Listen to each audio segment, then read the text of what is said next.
İyi günler arkadaşlar. Kanalımıza hoş geldiniz. Bugün yine sizler için yepyeni videolarla karşınızdayım. İki başarılı oyuncularımız Elçin Sangu ve Barış Ardus'tan güzel paylaşımlarını sizler için hazırladık.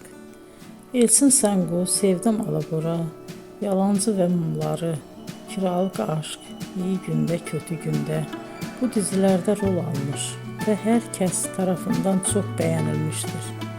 Biz de Elçin Sangu ve Barış Ardus'tan en güzel sempatik fotolarını sizler için hazırladık.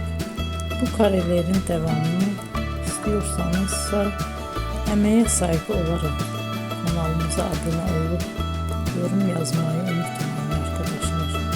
Teşekkür ederim.